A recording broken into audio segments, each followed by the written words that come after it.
Aucun militaire de la garde républicaine n'est autorisé à s'engager dans la politique. Tout récalcitrant, sa place est en prison. Tel est le mot d'ordre donné ce lundi 23 novembre à la parade du camp colonel Tchachi par le commandant de la garde républicaine, le général-major Christian Chiwewe Songesa. Basoda ndenge tozali boye toza apolitique. Soldat mokote akoki kosala politique na armée, plus précisément la garde républicaine. Na lingi koyoka politique te. Biso toza ba politicien te, en commençant par moi-même. Qui soldat ya suka kosala politique te.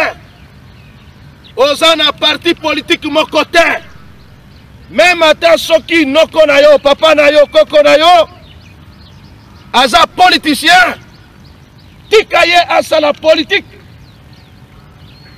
Yo kokota na makambo ya politique te. Na ndenge to bande koyoka kala ke politique eza kaka lokutako. Kokota na makambo wana te. Yo oza soldat. Oza sous les drapeaux. Kokota na politique te. Mais sengeli boyeba que la garde républicaine accompagne le chef de l'État dans sa politique. Bisika nyonso mokonzi azokende kosala politique na ye, esengeli yo na ngai to accompagner mokonzi ya mboka po asala politique na ye. Est-ce que toyokani? Est-ce que toyokani? Même ndenge boza wana na kolinga koyoka te mokolo moko te. Moto moko akota tumwa ba réunion abanda koloba du n'importe quoi. Sa place ne sera plus à la garde républicaine, mais en prison. En prison. Dans mon salaire armé, la garde républicaine, l'ongola sentiment. L'ongola sentiment. L'ongola fanatisme. Mais t'as la mission d'ailleurs. T'as la mission d'ailleurs. Il y a une période où il y a agitation politique. Na période où il y a agitation politique, les politiciens manipulent maintenant l'armée. Ce qui va y avoir que Fulani a Sakante Konangai, Fulani a Sakante Konangai, directement à Bengio. À Bengio. Abandi Koya Bisayo, Omoni Bisoboye, Abandi Okoti Sayo Biloko ya politique. Yo petango koya na unité, obengi mi balemi sat, obandi ko sona bango. Tika sentiment, na kokanga yo. Est-ce que toyokani? Est-ce que toyokani? C'était au cours d'une causerie morale à l'intention de tous les militaires de la garde républicaine garnison de Kinshasa. 5 points ont été communiqués pour la circonstance.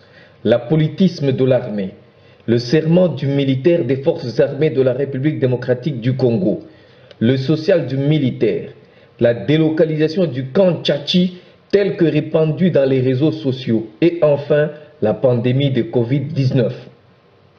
Après avoir abordé le point sur l'apolitisme, le commandant garde républicaine a signifié à l'assistance qu'un militaire n'a pas de couleur politique.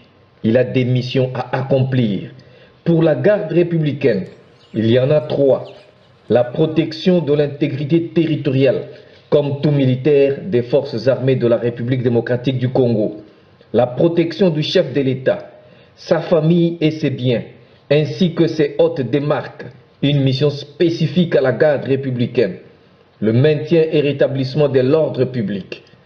À cet effet, le commandant garde républicaine a mis en garde quiconque chercherait à manipuler les militaires de la garde républicaine pour les détourner de leur mission. Parlant du serment du militaire, ne jamais trahir le Congo, le commandant de la garde républicaine a recommandé tous les militaires à la loyauté, au patriotisme, au civisme et à la fidélité. Notre serment. Très bien. Ezake Otikala, fidèle. Et pas Yamokozi Yambok. Raison pour laquelle on a dit teni oyo na bereoyo. Tikala fidèle.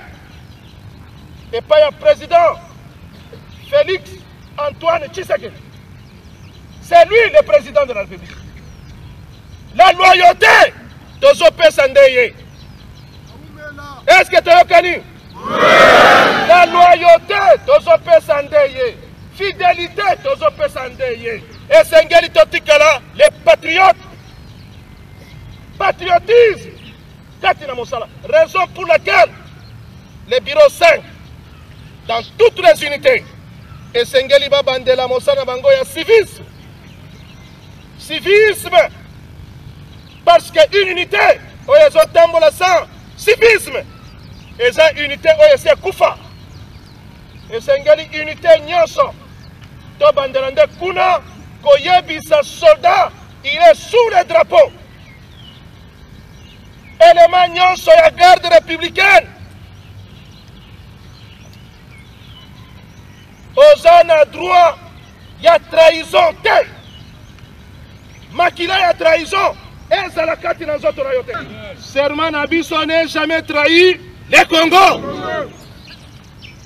Dengue Ozana Mokonzi Yamboka n'a jamais trahi le président de la République. Est-ce que tu as connu? Même à Taba Benguio. Même à Taba Benguio. Oh, Yaka Boye Boy. Olobi. Ngai naza patriote. Nakoki jamais trahir mokonzi nangai. Nakoki jamais trahir mboka nangai. Abordons l'aspect social du militaire. Le général-major Chiwewe Songesa Christian a rappelé aux militaires la bonne volonté et les efforts que ne cesse de fournir le chef de l'État et commandant suprême pour améliorer le social du militaire. Il a recommandé à tous les militaires de la garde républicaine de ne plus se fier aux réseaux sociaux et que la source officielle pour avoir les informations, c'est à la parade. D'où, a-t-il ajouté, les informations qui circulent dans les réseaux sociaux sur la délocalisation du camp colonel Tchachi, ce sont des purs mensonges des politiciens. Kolanda réseaux sociaux bazolinga ndeko déstabiliser bino. Moral na bino etikala toujours likolo. Moto moko te ya kokosa bino na ba réseaux sociaux. On a yebisi bino aw etikala parole d'évangile etikala na mutu na bino. Moto mosusu te aya kobenga yo kokosa yo te. Yebisa ye commandant na ngai alobaki boy. Commandant na ngai alobaki boy. Telemela kaka na place commandant na ngai alobaki na ngai boy. Tika bana na ngai bakende classe kimia. Na bate la mokonzi ya mboka ndenge sengeli. Kokoti sangai na erreur te. Politicien sala mosana. Ya politique. Ngai soldat tika ngai na sala pe. Mosala na ngai ki soldat. Est-ce que tu as yokani? Faut trahir Congo te. Faut trahir Congo ezani biso. Faut trahir président. Kosala eloko moko oyo mokonzi ya mboka asi apekisi. C'est ça la trahison. Kosala yango te. Ko comploter contre le pouvoir te. Kosala ba réunion ya CCT.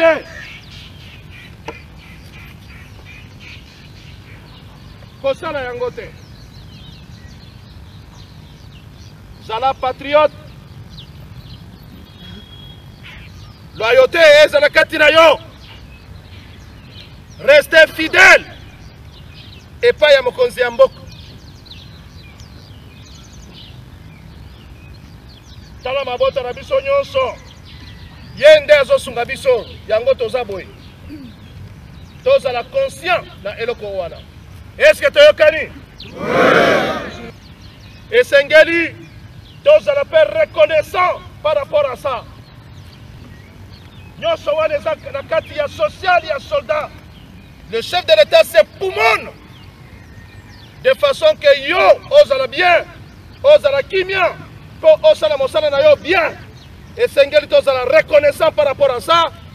Et puis tozongisela ye mosala. Je pense na komi na suka. La suka liwana.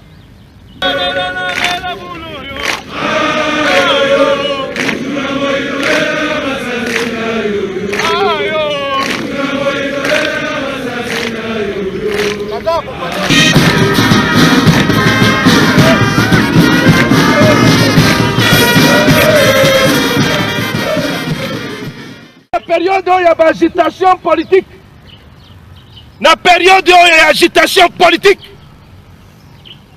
les politiciens manipulent maintenant l'armée.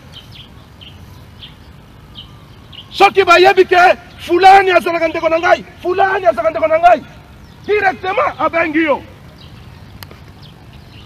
À Bengio. Abandi koya bisayo, omoni bisoboye, abandi wakoti sayo biloko ya politique. Yo petango koya na unité, obengi mi balemi sat, obandi ko sona bango. Tika sentiment, na kokanga yo. Est-ce que toyokani? Est-ce que toyokani? C'était au cours d'une causerie morale à l'intention de tous les militaires de la garde républicaine garnison de Kinshasa. 5 points ont été communiqués pour la circonstance. L'apolitisme de l'armée, le serment du militaire des forces armées de la République démocratique du Congo, le social du militaire, la délocalisation du camp Tchachi tel que répandu dans les réseaux sociaux et enfin la pandémie de Covid-19. Après avoir